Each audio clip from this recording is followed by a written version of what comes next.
C'est bien la première fois qu'on ne peut pas se réfugier à temps dans l'abri antiaérien. Heureusement que vous avez cette cave. Si maintenant ils se mettent à nous bombarder en plein jour, je ne donne pas cher de notre peau. Ah, ils peuvent s'étriper tant qu'ils veulent, là-haut. Nous, on s'en fiche. On n'a plus rien à craindre, on est planqués. Marcel! Ils l'ont tué! Elle est pas tombée bien loin, celle-là. Ouf, ce n'est rien. Juste un peu de poussière. J'ai la tête dure. Même avec sa tête dure, on verra la tête qui frâle, Marcel, si une bombe lui tombe dessus. Ça doit être plein de rats ici. J'en ai une peur bleue, pourvu que l'alerte ne dure pas trop longtemps. Drôle de façon de nous libérer, en massacrant les civils. Il ferait mieux de viser les Boches, au lieu de détruire nos maisons. Vous voulez dire les Allemands? Oui, les Frisés, les Fridolins, les Schleux, les Dorifort, enfin quoi? Les Boches? Vous savez, on ne les apprécie pas beaucoup. Ils sont un peu trop envahissants. On voudrait bien qu'ils dégagent pour laisser la place aux Américains. Les Américains, moi je veux bien. Mais si le maréchal n'avait pas fait don de sa personne à la France... Tu veux dire à l'Allemagne? Comment ça, à l'Allemagne? Et la libération, qu'est-ce que tu en fais?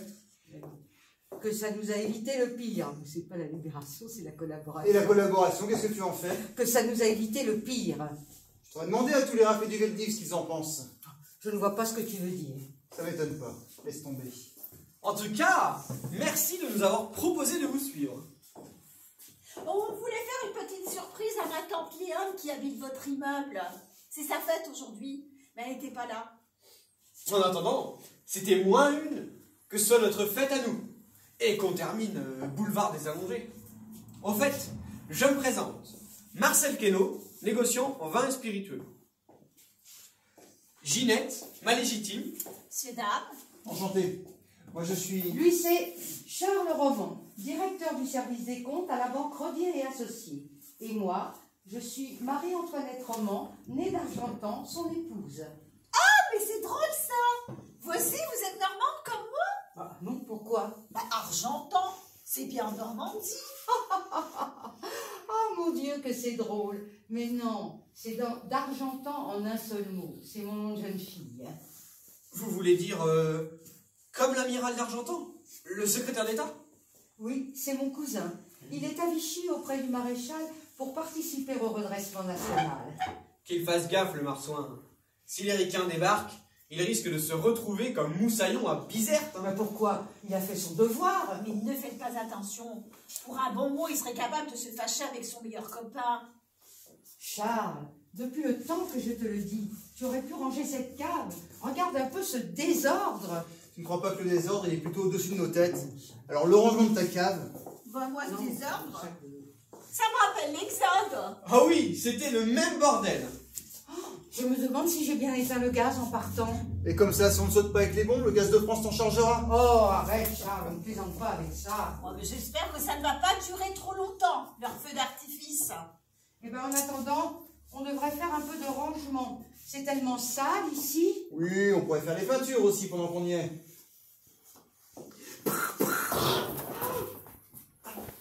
Marie-Antoinette, voyons. Tu perds la tête? Oh, excusez-moi, j'ai eu si peur. Je suis allée au plus près. C'est pas grave, on est tous sur les nerfs. Pardon, permettez que je la récupère. Faut te contrôler, ma chérie. Imagine un peu si tu avais eu cette réaction en public. Qu'auraient pensé les gens? Mais qu'elle en passe pour Marcel. Oui, on est tellement chamboulés avec tous ces bombardements qu'on ne sait plus ce qu'on fait. Vous parlez pour vous, parce que moi, je sais encore ce que je fais. Voyons, c'est pas ce que voulait dire Monsieur Queneau. Si? Pourquoi? Non, pour rien. Bonne moi. La prochaine fois, je ferai comme votre femme. Je sauterai dans vos bras. Je t'en prie, un peu de retenue. Mais de la retenue, alors que dans 5 minutes, on sera peut-être tous morts. Oh mon Dieu, ne parlez pas de malheur. Ton bon Dieu, je crois qu'il est aux abonnés absents depuis qu'on n'arrête pas de se massacrer. Si on y réfléchit bien, tout n'est pas si mauvais dans cette guerre. Regardez, par exemple, pour les affaires.